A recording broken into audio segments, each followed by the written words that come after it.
tivemos a mudança do SUDES para o SUS, a partir da Constituição de 88, né? Então, essas mudanças, como falar de SUDES para SUS, tudo é mudança de um modelo assistencial. Tudo é mudança da forma de pensar, da forma de organizar os serviços e da forma, né, de estruturar o sistema de saúde no país, né, e da forma de executar as ações de saúde. Então, tudo vem vindo num processo de evolução.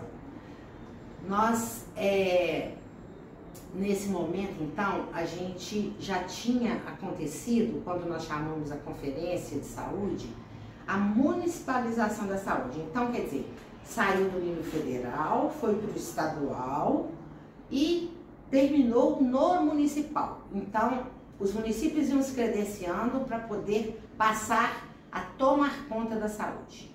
Inicialmente, nós não pudemos, o município não podia assumir 100% dos serviços. Então, era designado que poderia até X serviço e ainda não tais serviços. Em um determinado momento, que foi a nossa segunda conferência de saúde, então na primeira conferência, o que acontece? A gente faz a conferência e cria o Conselho Municipal de Saúde. Ele é criado a partir da primeira conferência municipal de saúde. Então, o Conselho Municipal é criado, né? Já tinha a lei, né, nesse momento, que é a Lei 8.142, que descreve como deve ser um conselho. Então, voltando um pouquinho, por que essas coisas estavam acontecendo aqui?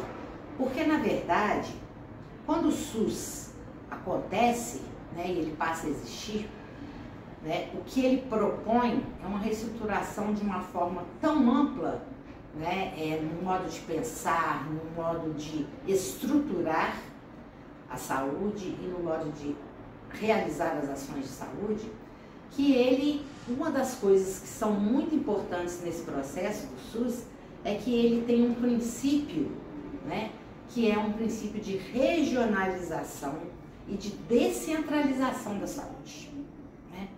Então, quando se fala que vai acontecer a estadualização e depois a municipalização, é porque houve uma divisão de todos os processos para os estados e depois para os municípios, né? E isso é assim ainda.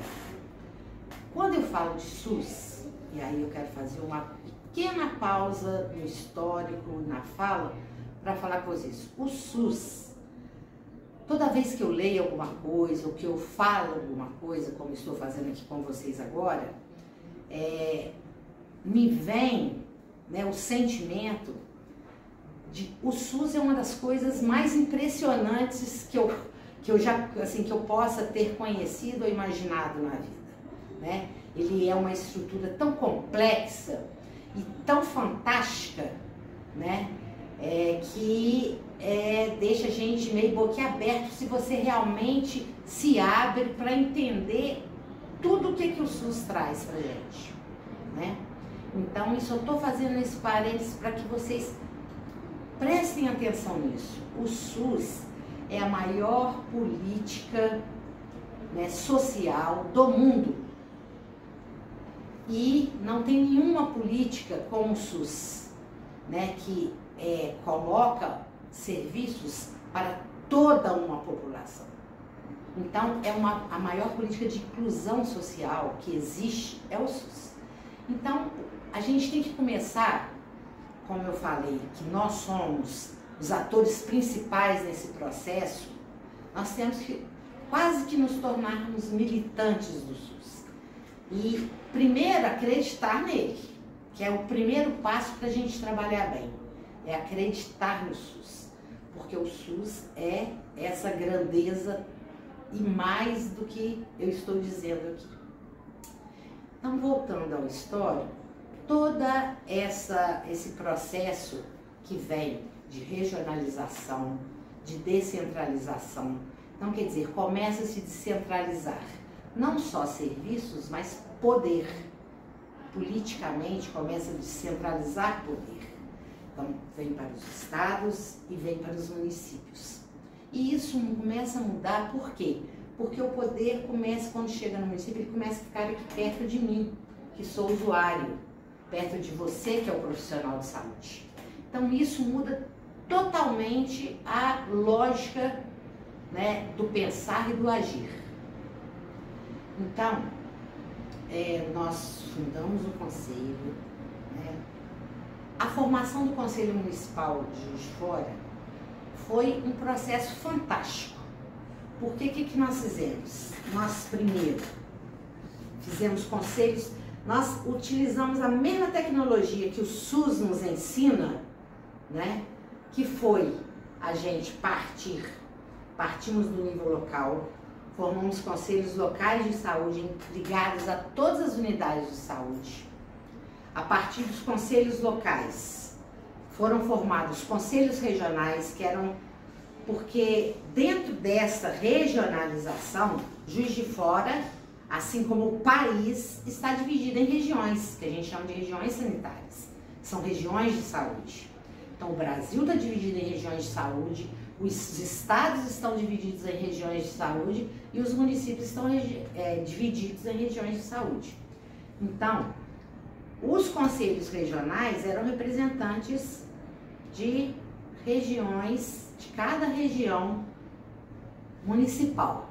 Os locais ligados a cada unidade de saúde, formamos os regionais e depois pegamos representação dos conselhos regionais e formamos o Conselho Municipal.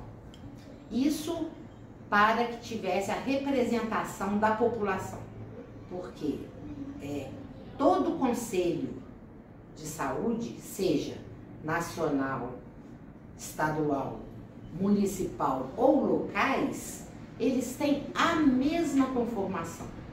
Então, isso é uma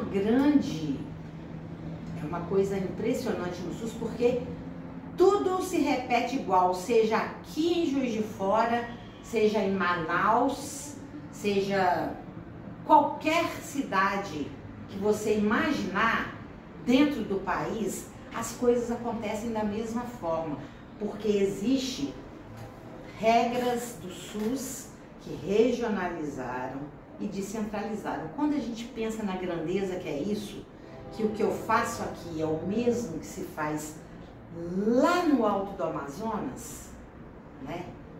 É uma coisa fantástica de se pensar, né? Então, houve a conformação do conselho, né? E primeira conferência, e nesse momento a gente tinha tido a municipalização da saúde.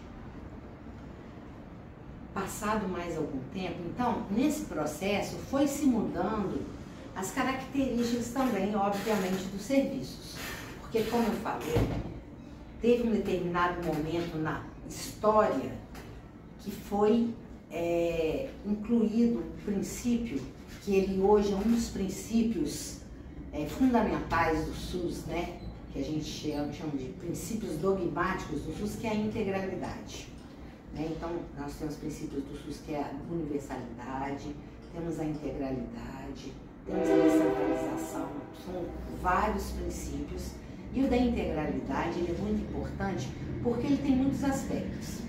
Quando a gente fala de integralidade de saúde, das ações de saúde, ela perpassa desde eu atender as pessoas em todos os seus ciclos de vida, desde bebê até idoso, então uma atenção integral, perpassa eu perceber o sujeito, o indivíduo, o usuário, como uma pessoa como um todo, né?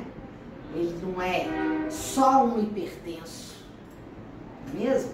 A Dona Maria hipertensa, ela é muito mais do que ser hipertensa, ela não é só hipertensa, ela é a Dona Maria, e a Dona Maria é muito mais complexa do que a própria hipertensão dela, né? Então, quando eu penso em integralidade para cuidar da Dona Maria, eu não posso pensar só na hipertensão dela, né? E a integralidade dos serviços, eu poder oferecer serviços de prevenção, serviços de tratamento, serviços de recuperação, né? Então, integralidade é um princípio muito complexo e que a gente tem que ter no nosso dia a dia, na nossa prática, a cada ação que a gente tenha de saúde. E é o que hoje o modelo assistencial pede, né? Então, o modelo assistencial hoje, ele é previsto pelo que está descrito no SUS, nas leis, né, que descrevem o SUS, que mostram como as coisas devem ser feitas, né? Então, hoje o modelo que nós temos, que veio vindo, como eu falei, vamos pensar na teia de aranha, é como se ele fosse sendo desenhado num crescente, porque o que se disse lá no início, quando se começou a pensar, ele não se perdeu, está hoje, só que foi sendo somado outros conceitos com estes que já haviam, né?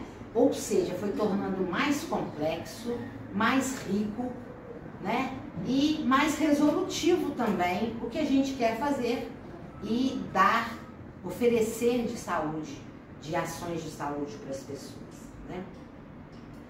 Então,